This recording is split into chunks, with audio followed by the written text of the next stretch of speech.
The first thing Noah Carter noticed was the silence.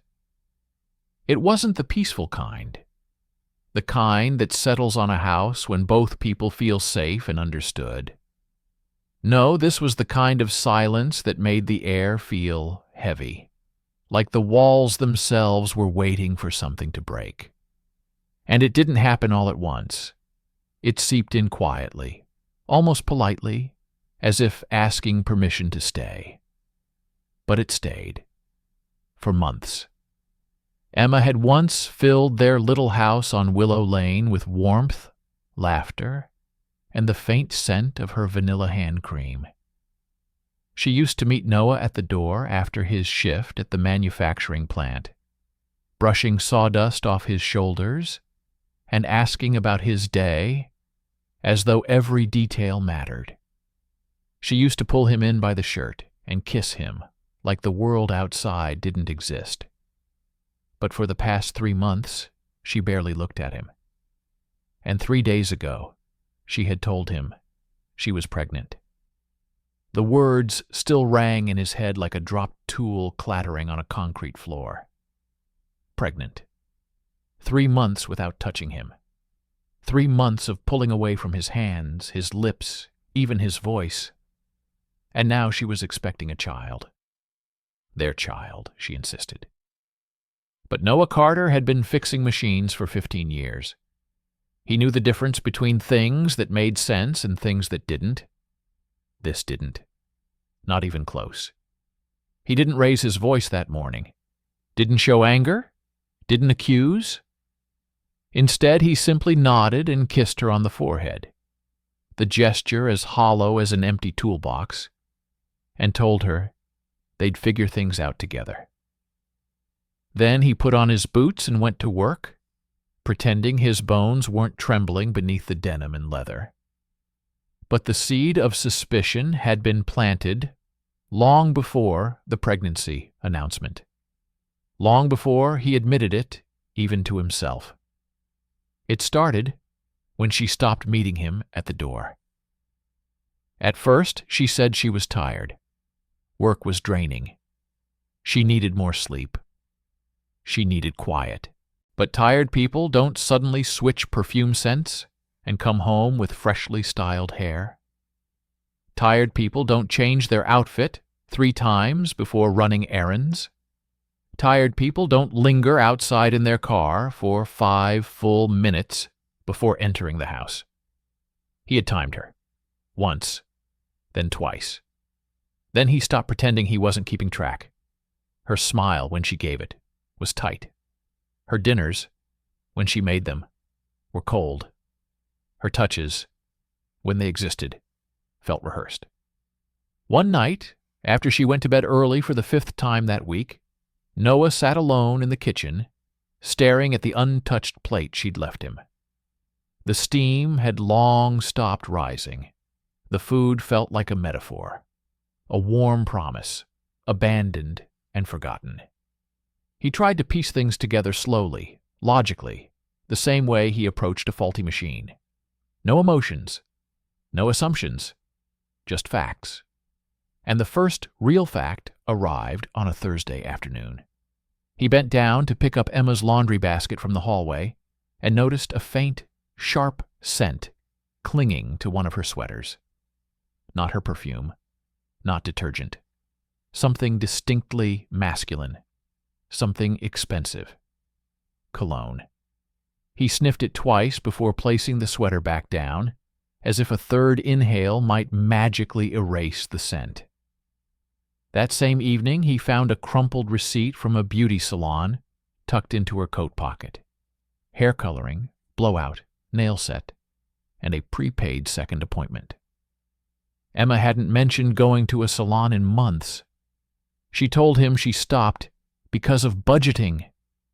Curious, Noah checked the address. It wasn't anywhere near her job. The next night she came home late again, claiming she was helping unload inventory at the store. But Noah had already seen the company's website. They didn't even have a warehouse. He didn't confront her. Not yet. Not until the picture was complete. Instead, he started writing. Just a small notebook at first. Black cover. Nothing special. A line for the date.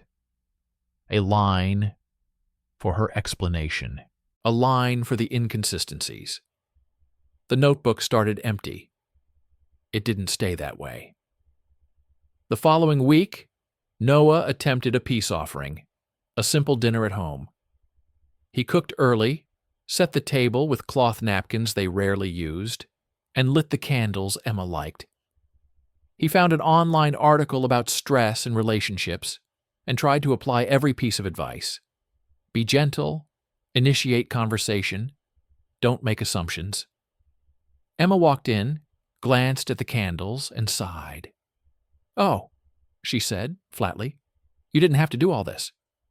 Her eyes were cold, not angry, cold. They ate mostly in silence. Noah asked how her day was. She shrugged. He offered dessert. She declined. He reached for her hand. She pulled away. He felt his chest pinch, not from rejection, but from confirmation. Still, he tried again the next week. He surprised her with tickets to her favorite band, a group she once dragged him 3 towns over to see, promising he'd love them even if he hated their music. She stared at the tickets as though they were a stranger's business card. "That's sweet," she murmured. But her eyes didn't match her tone. She didn't even kiss his cheek. On the drive home, Noah thought back to the nights they used to dance barefoot in their kitchen. The nights they stayed up until dawn, talking about kids, travel, a house with a wraparound porch. Funny how memories can hurt more than any truth. 2 weeks later came the pregnancy, and with it, a deeper silence. Not just the silence of distance, but the silence of something concealed beneath layers of lies. The morning after she told him, Noah brewed coffee, toasted bread, and acted as though nothing were wrong. He measured his words. He measured her expressions. He stayed composed the same way he did when cutting wood, slow, deliberate, precise. Because once you remove too much, there's no way to undo it. "So," he said casually, buttering toast, "what's your plan for today?" Emma poured herself a glass of water with lemon instead of her usual Cabernet evening ritual. Her hand, like always these days, rested on her belly with a gentle, unconscious motion. "Oh," she replied, "the usual. Work. Inventory check. Maybe a meeting afterward." Inventory check. Meeting. He wrote them both in the notebook that afternoon. That day, during his lunch break, Noah sat in his truck under the shade of a pecan tree behind the factory and created a list on a piece of scrap paper. Attorney, investigator, lab. Paper doesn't lie like people do. Paper remembers. He folded the list, slid it behind his license in his wallet, and leaned back in the driver's seat, staring at the notepad of dates on the dashboard. Everything was coming together. Not in a way he wanted, but in a way he needed. That evening, as he drove home, Noah passed St. Andrew's Church, the old white building where he and Emma had said their vows 9 years ago. The windows caught the orange light of sunset, glowing like embers. He slowed at the stop sign, staring at the building as memories flickered in his mind. Emma, in her lace dress, her shaking hands, her whispered promise. Always honest, always us. The irony wasn't lost on him. When he walked into the house, the scent of lemon cleaner hit him immediately. Too strong. Emma's way of covering something, her guilt or her tracks, he wasn't sure which. She smiled that thin smile again. "Want to watch that baking show tonight?" He nodded.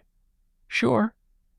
And as they watched, his notebook sat quietly on the coffee table beside him, waiting for the next entry. The next week, he noticed something new.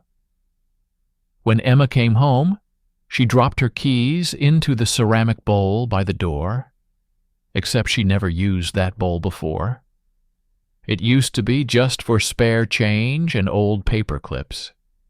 Keys always went onto the hook. It seemed minor, but things like that always were minor until they weren't. Noah added it to the notebook. New routine. Keys and bowl. 6:12 p.m. He drew a circle around the date, then an arrow pointing to the next day, when she had been affectionate for the first time in weeks. Almost forced, almost theatrical. On good days, he drew circles. On distant days, arrows. The notebook was filling fast. On Thursday, he noticed she had been pressing her palm against her stomach more often. Protectively, gently, absent-mindedly. He watched her from across their small kitchen as she poured herself another glass of lemon water. "You're not having wine tonight?" he asked casually. "I'm trying to be healthy," she replied without looking up. He didn't comment, but he wrote it down later. Friday afternoon, they met for lunch at a cafe near her supposed workplace. Emma ordered a salad and ate nervously, checking her phone every few minutes. At one point, she excused herself to the restroom. Her phone buzzed on the table. Noah glanced at the screen. "Running late. Same spot?" TG. His stomach dropped like a stone thrown down a well, but his expression didn't change. When Emma returned, he smiled as though nothing happened. That night, he tried a conversation he had been avoiding for months. "So," he said gently, "have you thought about us starting a family? I mean, making it official? Really trying?" Emma froze for a split second. So brief, he thought he imagined it. "Well," she said, choosing her words too carefully, "that sort of thing usually takes 6 months, maybe a year." A lie. A lie said to the wrong man. He nodded anyway. Neither of them finished dinner. The next morning, while Emma showered, Noah dialed the number for her workplace. "Hi," he said. "I'm looking to speak with Mr. Johnson." There was a pause. "I'm sorry," said the receptionist. "We don't have anyone here by that name." Noah smiled politely, thanked her, and hung up. Then he added a new page to the notebook. A long one, far longer than any before. And that was when he called Patricia Harper, the attorney, the first name on his list. Patricia Harper's office didn't look like a lawyer's office at all. No intimidating walls of leather-bound books, no diplomas framed with gold, no stern receptionist tapping at a keyboard. Instead, the place smelled faintly of eucalyptus and coffee, and the waiting room was furnished with soft, gray chairs that felt more like a therapist's lounge than a legal battleground. But when Patricia walked in, sharp suit, sharper eyes, hair pulled into a sleek bun, Noah understood instantly why her reputation preceded her. "Mr. Carter?" she said, extending a firm hand. "Yes, ma'am." "Let's sit." Her tone wasn't rude, it was efficient, like someone who had no intention of wasting either of their time. Noah sat across from her desk, clutching his notebook as though it were a life raft. "So," Patricia said, flipping open a yellow legal pad, "tell me everything." Noah didn't know where to begin, but once he started talking, he couldn't stop. He told her about the distance, the silences, the cologne on the sweater, the new habits, the lies about her job, and finally, he told her about the pregnancy announcement that made no biological sense. Patricia listened without interrupting, her pen tapping occasionally against the pad. When he finished, she leaned back and exhaled quietly. "You're not crazy," she said, "and you're not paranoid. You're observant. Noah swallowed. The validation hit harder than he expected. Pregnancy after 3 months of no intimacy? She shook her head. That alone is enough to raise questions. But with everything else? We need documentation. Names, dates, inconsistencies. Which? She nodded toward his notebook. You already started. Good. She scribbled something. What you need next, Noah, is evidence. Concrete evidence. And you need to handle this quietly until you have everything. What kind of evidence? He asked. She slid a brochure across the desk. Non-invasive prenatal paternity testing. Noah stared at the paper. The words blurred slightly. You're suggesting I test the baby before it's born? I'm suggesting you protect yourself, she said calmly. She could attempt to put your name on the birth certificate. That makes you legally responsible. Child support, medical decisions, everything. Once your name is on that line, removing it becomes extremely expensive and extremely difficult. Noah's jaw tightened. So what do I do? Patricia smiled, not warmly, but approvingly. You keep doing exactly what you're doing, gather facts, document it all, and stay calm. Men lose in court when they lose their temper. You're not going to lose yours. Noah nodded. And Noah, Patricia added, her voice softer, you deserve the truth, whatever it is. He thanked her, walked out of her office, and sat in his truck for 5 minutes, staring out the windshield at nothing at all. He wasn't angry. He wasn't even sad. He was determined. That weekend, Emma became sweet again, almost suspiciously sweet. On Saturday evening, he came home to the smell of stew simmering on the stove, her grandmother's recipe, the kind she made on special occasions, the kind she made when she wanted something. She met him in the hallway wearing the blue blouse he once said he liked. Hi, she said softly, leaning up to kiss him. Her kiss was warm. Her eyes were not. Long day? She asked. Not too bad, he said, hanging his jacket. Smells good in here.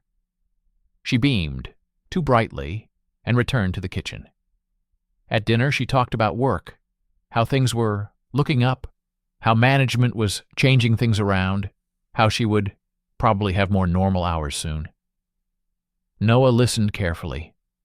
Every detail, every phrase, every tiny inconsistency. She reached across the table and touched his hand. I love you, she said softly. And yet her hand drifted, almost unconsciously, back to her stomach. Noah felt the truth like an invisible weight settling on his shoulders. She wasn't just lying to him. She was practicing the lie. The following Saturday morning, she left early, claiming she had a mandatory store meeting. Noah waited 3 minutes. Then he grabbed his keys and followed. He kept far back, careful not to be seen. He already knew where she would go, but seeing it would either break him or free him. She didn't drive toward the store. She didn't drive toward work at all. Instead, she took a road leading out of town toward the foothills, where older houses sat on wide lots with gravel driveways. She slowed in front of a brown, one-story home with a red pickup truck in the driveway. She parked. She didn't even hesitate. Noah pulled over half a block back, lowering himself in the driver's seat, his pulse pounding so loudly he could hear it in his ears. The front door opened. A man stepped out. Tall, broad shoulders, tight fade haircut, wearing jeans and a worn t-shirt. Noah recognized him from Emma's phone notification. T.G. Tyler Grant. He watched as Tyler walked straight to Emma, lifted her chin with one hand, and kissed her slowly, deeply, like someone who'd been waiting all week. Then Noah's heart stopped. Tyler placed a gentle hand on her stomach. Her stomach. He didn't need a test to know the truth in that moment. but he still needed proof. With steady hands, Noah lifted his phone and began taking photos. Angles, timing, license plate, timestamp. When Emma and Tyler went inside, he closed the notebook around a fresh page. Saturday, 10:24 a.m. Emma arrived at Tyler Grant's residence, kissed on porch. He touched her stomach. He circled it twice. That night, after Emma returned home smelling faintly of someone else's cologne, Noah researched everything he could about Tyler Grant. Public records, tax filings, property listings, employment history. He found a mortgage with late payments, several noise complaints, and a sudden job termination 6 weeks earlier. 6 weeks earlier. 6 weeks. The exact time frame of the supposed pregnancy. Noah leaned back in his chair and exhaled through his nose. The timeline clicked into place like a lock. Tyler had left work. Emma had become distant. And 6 weeks later, she claimed she was pregnant. It all connected. The next morning, Noah drove to Tyler's neighborhood and parked in the lot of a small coffee shop across the street. He pretended to read a newspaper while keeping an eye on Tyler, through the reflection in the window. Tyler rushed inside and sat at a corner table with a woman Noah didn't recognize. They spoke quickly, with hushed excitement. Noah moved slightly to hear better. "So you told her?" the woman asked. "Not yet," Tyler replied. "She wants to wait. Says the timing has to be right." "And the husband?" "He's clueless," Tyler said, with a smirk. Noah wrote the words down verbatim. He didn't feel rage. He felt clarity. That evening, Noah returned home with flowers, lilies, Emma's favorite, and placed them on the counter as though he were a loving husband unaware of anything. "Rough day?" Emma asked, smiling sweetly. "Not too bad," he said. He kissed her cheek. She didn't see the notebook sticking out of his back pocket, or the calm in his eyes, or the storm gathering behind it. On Monday afternoon, Noah re-entered Patricia Harper's office. "I need more than advice," he said. "I need a plan." She nodded once. "Then it's time," she said, pushing a business card across the table. "Robert Kane, Private Investigations. He's discreet, efficient, and he doesn't miss." Noah dialed the number before he'd even left the building. Robert Kane looked more like a retired trucker than a private investigator. Heavy boots, heavy beard, heavy presence.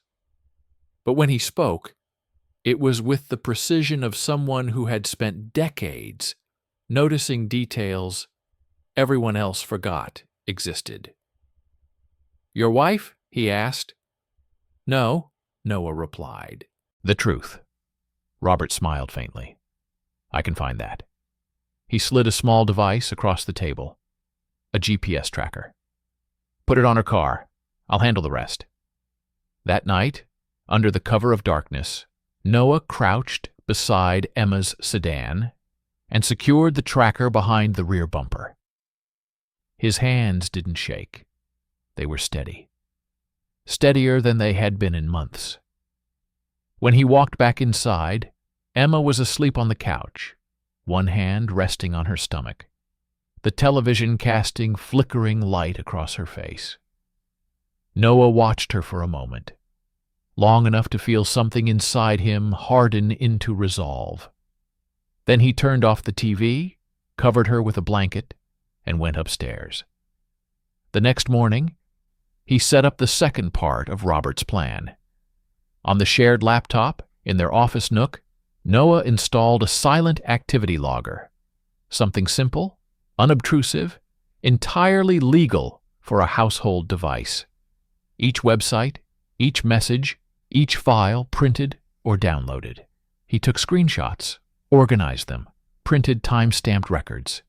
He began a new folder in his filing cabinet labeled Evidence Emma Carter. He opened a separate bank account, transferred his direct deposits, burned the envelope from the mail so she wouldn't see the new card. He was no longer a passive observer. He was a man preparing for battle.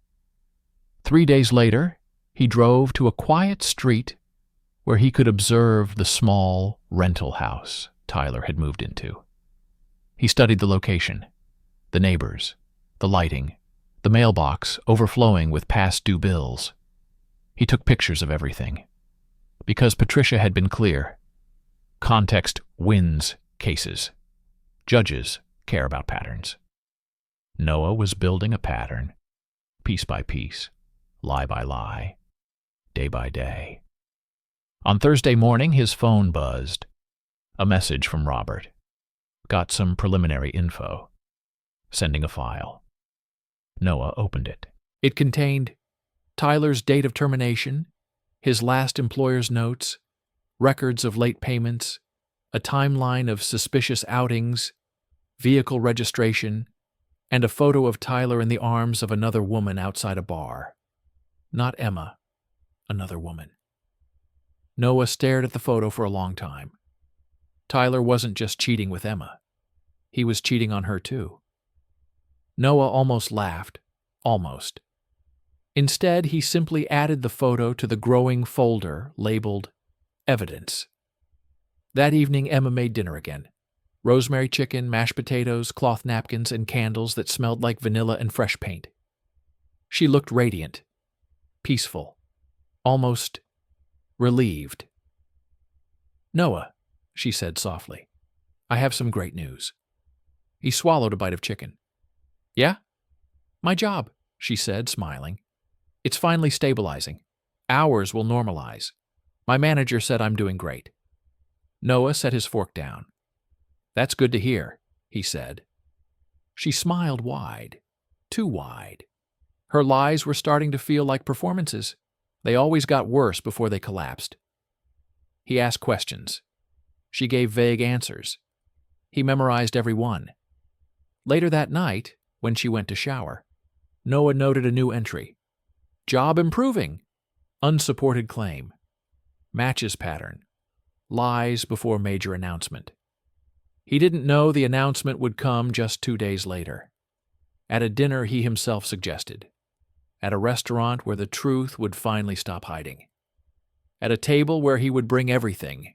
Every photo, every record, every lie. Inside a single white envelope. The envelope that sat waiting on his desk. Waiting for the right moment. Waiting for the end. The restaurant was dimly lit. One of those modern places where the waiters wore black aprons and spoke softly. And every table had a tiny candle flickering inside a glass cube. Noah had picked it intentionally. Neutral ground. Public. Controlled. Emma arrived 5 minutes late, cheeks flushed, hair curled a bit more than usual, lips glossed. She looked hopeful, as if she believed tonight would heal whatever distance she sensed in him. "Noah," she said breathlessly, leaning down to kiss his cheek. "Sorry, traffic was insane." He smiled politely. "Don't worry about it." She sat, smoothing her dress, placing her purse gently beside her chair. Noah's eyes flicked to the purse. The same one she carried the day she'd begun acting sweet again. He wondered if Tyler had touched it. If Tyler had touched her before she came here. But there was no anger in him, just a chilling clarity. Emma glanced at the envelope on the table, white, sealed, thick with documents. "What's that?" she asked, forcing a laugh. "Bills?" "Something like that," Noah said, lifting his menu. "We'll get to it later." A flicker of unease passed across her face, but it was gone in an instant. She reached for her water glass, hands slightly shaky. For the first time in months, she was the nervous one. Good. The waiter came, took orders, walked away. Emma leaned forward, smiling sweetly. "I'm glad you picked this place. It feels nice, intimate." "Yeah," Noah said. "Perfect for important conversations." She faltered, her fork clinking against the table. Is something wrong? Noah studied her eyes. They were wide, darting, waiting for clues. She was bracing for suspicion, not truth. He didn't give her either. Instead, he said, "Why don't you tell me about your day first?" Relief washed over her. She smiled, relaxed her shoulders, and began to lie. She told him about the store meeting she attended, about her manager praising her, about the inventory issues that kept her busy. Noah listened like a scientist observing a specimen. With each lie, she looked him deeper in the eyes, as if trying to read whether he believed her. He nodded politely. Inside, he noted each inconsistency. He hadn't mentioned the GPS tracker, or the photos, or the fact that she hadn't gone anywhere near the store today. Instead, her car had stopped for nearly 2 hours at Tyler's house. At one point, the tracker marked the car as stationary from 11:03 a.m. to 12:47 p.m. He had the screenshots saved. Her inventory meeting had lasted exactly the amount of time it took to commit adultery and return with a fabricated story. By the time the salads arrived, her lies were floating between them like thick smoke. Halfway through dinner, Emma placed her hand over his. "Noah," she whispered, voice trembling just enough to sound sincere, "you've been so distant lately. I can feel you pulling away, and I don't want to lose you." He looked up slowly. "You don't?" "Of course not." Her eyes glistened with manufactured emotion. "I love you, more than anything." He almost admired her. Actors in Hollywood couldn't fake devotion this convincingly. But he'd seen the truth with his own eyes. He'd watched her melt into another man's arms. Still, he matched her tone. "You love me?" "Yes," she breathed. "I do." "Then tell me something." She blinked. "Anything." He leaned forward. "Why did you lie about the meeting today?" Her face drained instantly. She opened her mouth, closed it, then forced a smile. "What? Lie? Noah, Your car was never at the store," he said softly.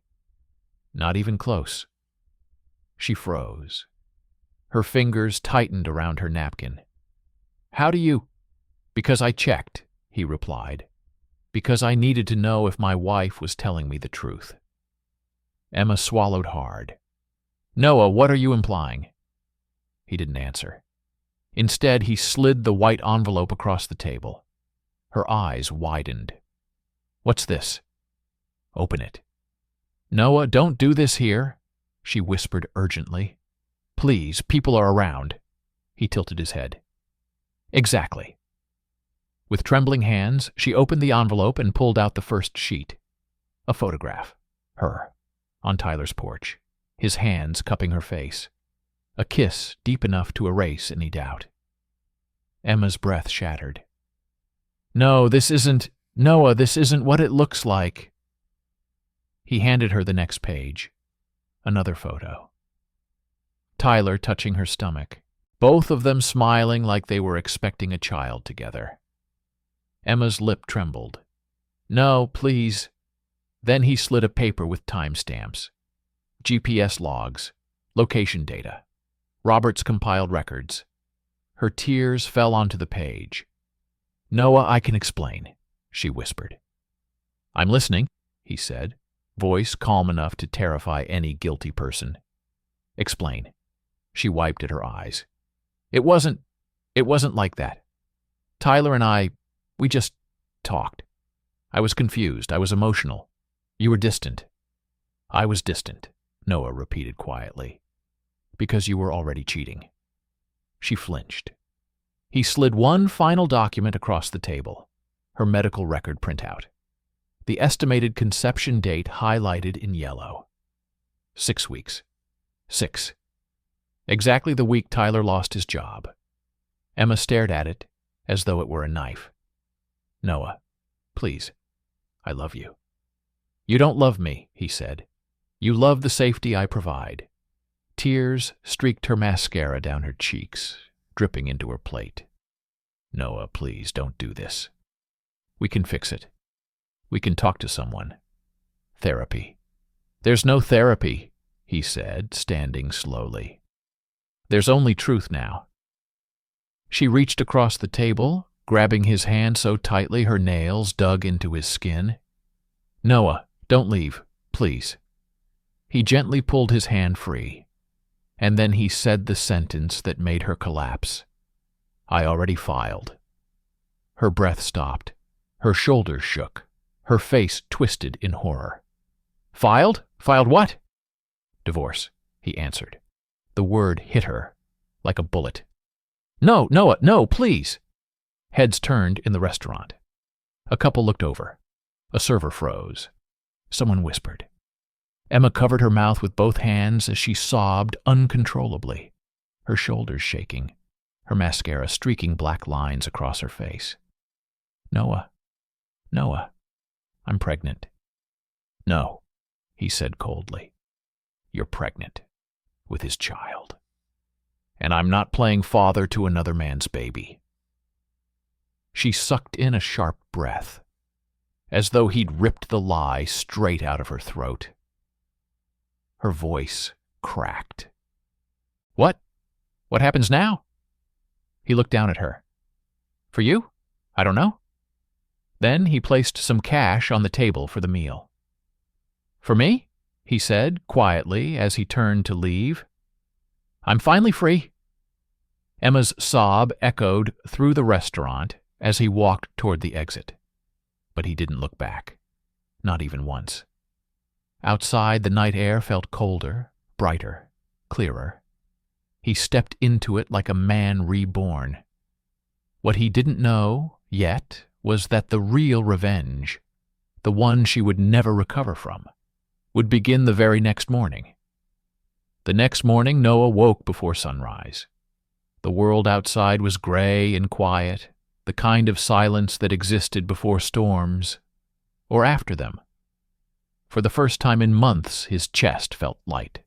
Not happy, not yet, but unburdened.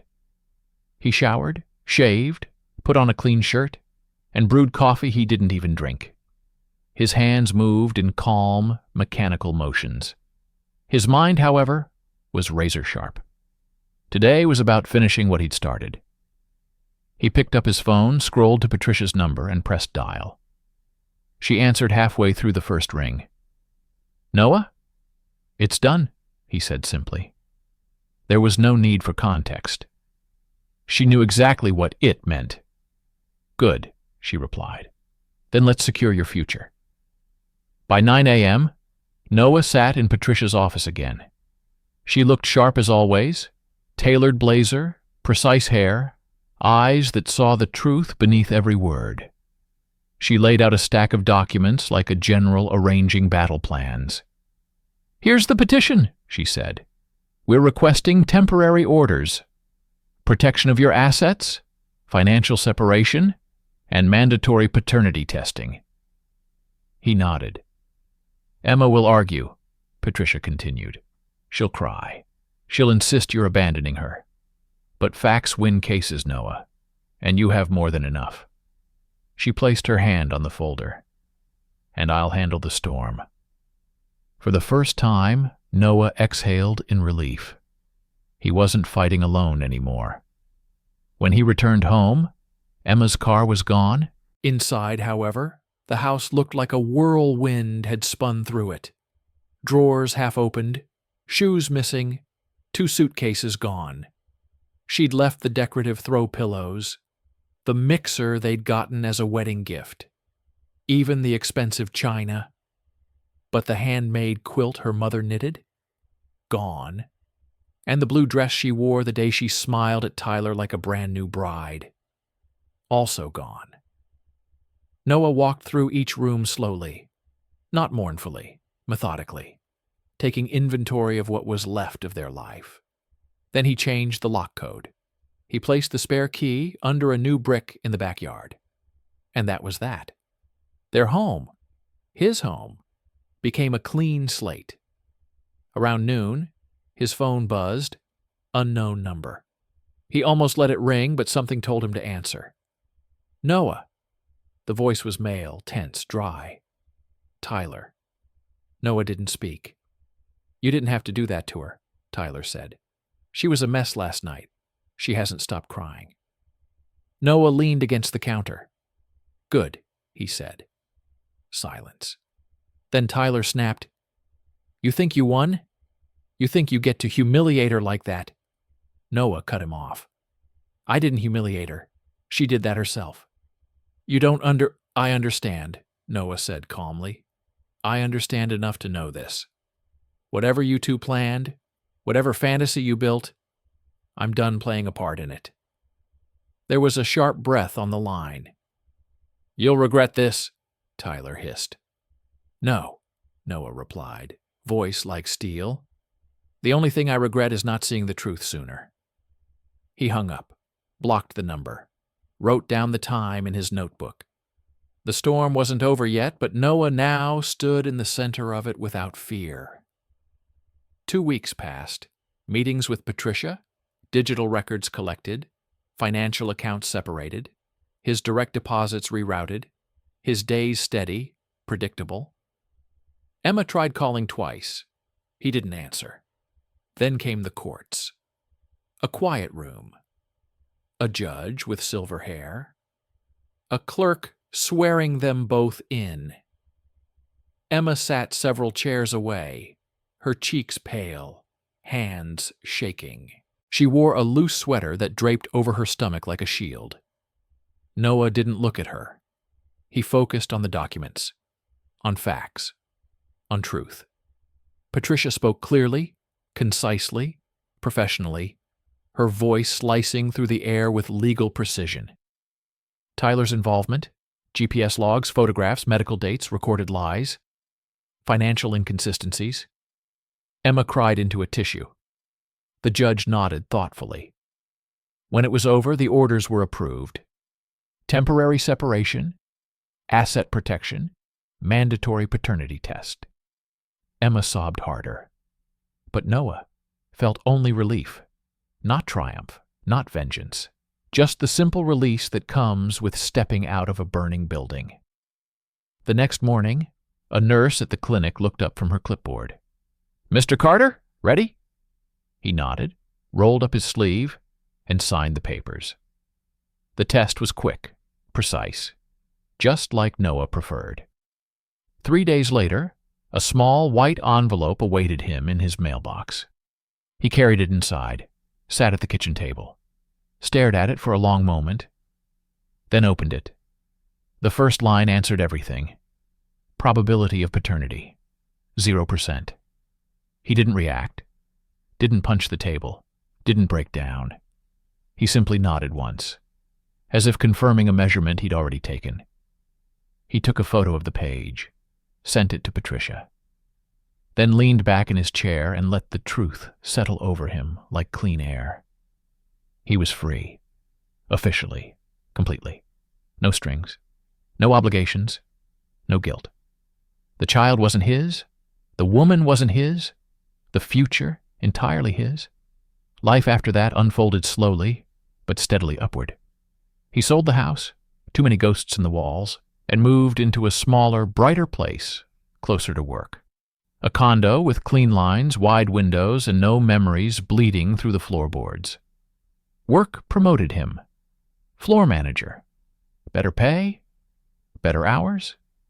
He bought a bike, started jogging, cooked for himself. Simple meals, but honest ones. On weekends, he grilled steaks for his father, who told him, "Proud of you, son. Proud you didn't break." Some nights, when the wind was soft, Noah opened his windows and let the world breathe through the rooms. He thought about Emma sometimes, not with hatred, not even with sadness, just acknowledgement. She'd been a chapter. He had closed the book and begun writing a new one. In the end, he understood something most people never learn. Revenge isn't the moment you expose someone. It's the moment you walk away and they realize you won't come back. And as Noah watered the rosemary on his balcony, the sun dipping low behind the city skyline, he whispered to himself, I chose the next step. And that, more than anything, was victory.